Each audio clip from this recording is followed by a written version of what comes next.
Jeigu trumpai apie įmonę, tai esame, kaip žinote, generinė vaistų kompanija, dirbanti centrinėje ir rytų Europai.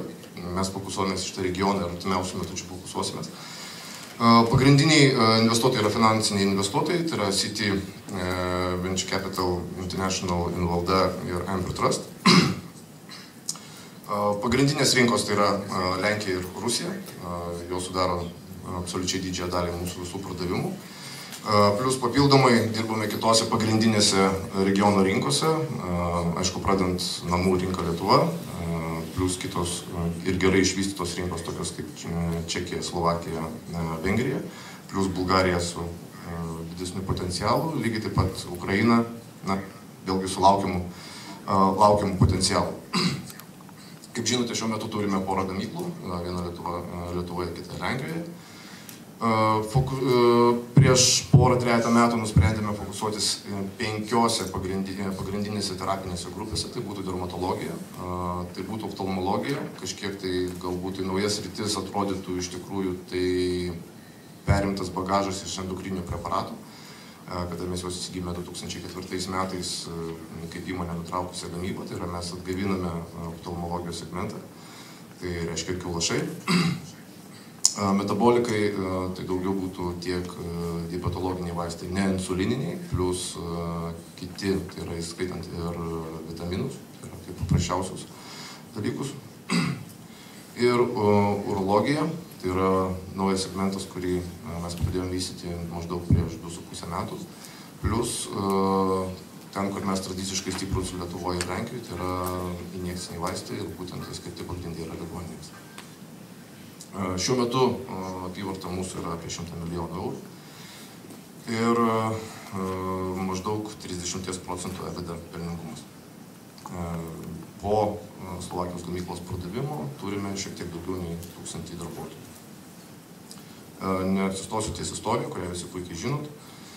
Truputį apie mūsų galbūt stiprybės, jų lyg ir pavardinta daug, daugumai iš jūsų daug kas žinoma kaip ir ten managementas ar taip toliau, tai yra čia daugiau skirti platesniai vartotojų auditorijai tiek ir mūsų partneriams. Esminiai dalykai, tai sakyčiau, mūsų stiprios pozicijos tokio dideliai rinkoje kaip Lenkijoje.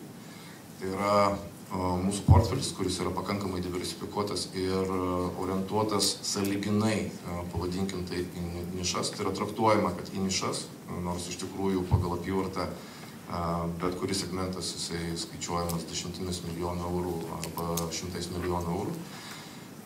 Toliau tai, kuo mes buvom, sakykim taip, neturtingi prieš 5 metų ir dabar galime skaityti tikrai turime nemažą bagažą, tai yra naujų produktų portfelis, naujų produktų, angliškai yra pipeline, tai pavadinkim taip, kažkokiais tai vamzdis, kuriame tai vienoje, tai kitoje vamzdžio vietoje yra nauji produktai, tai yra jau ne idėjos stadijoje, o įgyvendinimo stadijoje. Kaip žinote, vaisto patikimas į rinką net generinio užtrunka kaip minimum nuo 12 iki 36 mėnesių.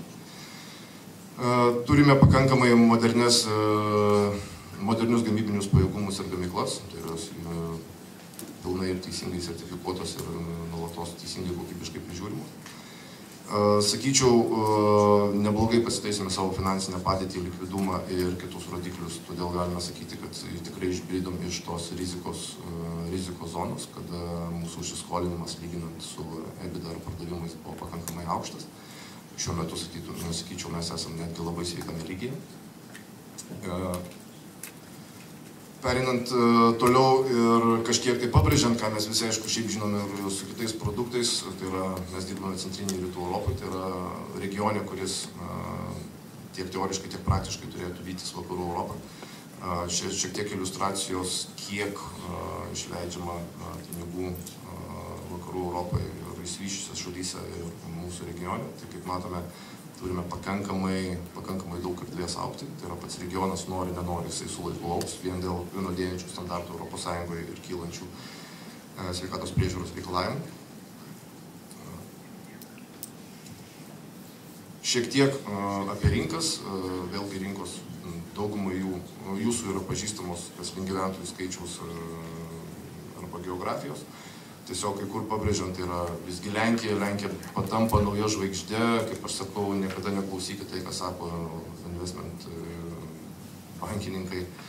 Tai yra, jie diktuoja madas ir kaip taisyklė darykite šiek tiek priešingai, nes mada greitai ateina ir praeina. Tai yra prieš kokius 4 metus Lenkijai labai buvo nemadinga investuoti Lenkijai, arba labai nemadinga buvo vystyti pardavimus Lenkijoje, buvo šalis nurašyta į silpnai augančias. Farmacijos srityje, anaiptol, dabar tai tampa žvaigždė ir netgi pastarųjų poros mėnesių, sakykime, vėlgi nauja mada, kad reikia būtinai investuoti Lenkijoje ir vystyti gamybą Lenkijoje, nes visus labai teigiamai paveikė Lenkijos ekonominiai rezultatai per finansų krizę. Todėl atsigavimo čia tikimasi gana ženklaus ir staigaus. Todėl netgi kai kurios kompanijos, kurios ne europinės, netgi ateimą į visą Europą svarsto ateimą per Lenkiją.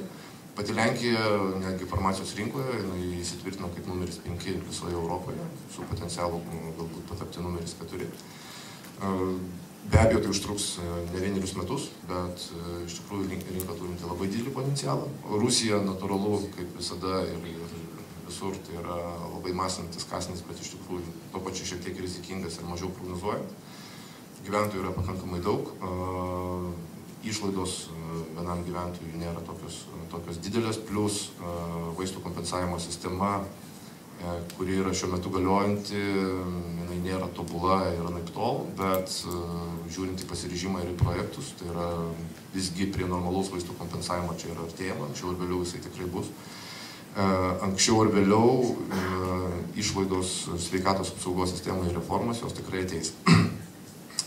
Vėlgi, tai pavadinkim pirmosios bangos šalis, kurios prisijungia prie Europos Sąjungos, tai Čekija, Slovakija, Lietuva, Vengrija,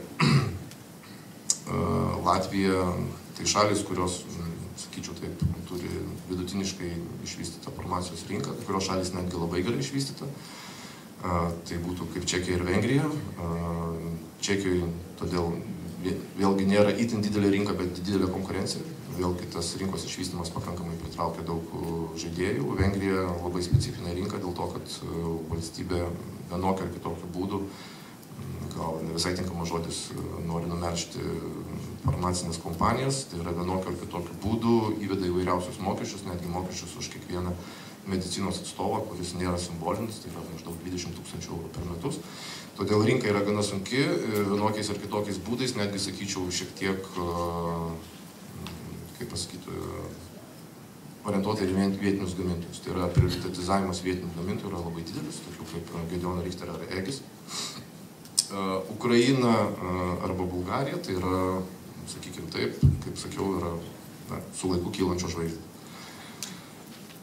Vėlgi, pasižiūrėjus po pastarųjų metų konsolidacijos, kuri vyko Centrinėje Rytų Europoje ir pastaruoju metu ta konsolidacija suaktyvėjusi dėl didžiųjų farmacijos žaidėjų ir netgi taip vadinamų, jos taip save vadina etinės kompanijos, aš sakyčiau, nieko bendro su etika neturi, bet tai jos yra originalių vaistų kūrėjos, visos atsisuko veidu į generinius vaistus ir suprato, kad visgi čia yra ne tai, kad ateitis, bet visgi neišvengiama kryptis, kur link juda farmacijos rinka.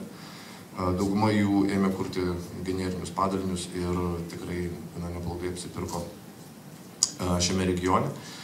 Įvyko nemažai konsolidacijų ir liko netiek jau daug padaraus dydžio nepriklausomų žaidėjų. Tai čia tokia trumpa apžvalga arba bent jau jums informacija, jeigu norėsite sekti arba su kažkuo tai lyginti mus.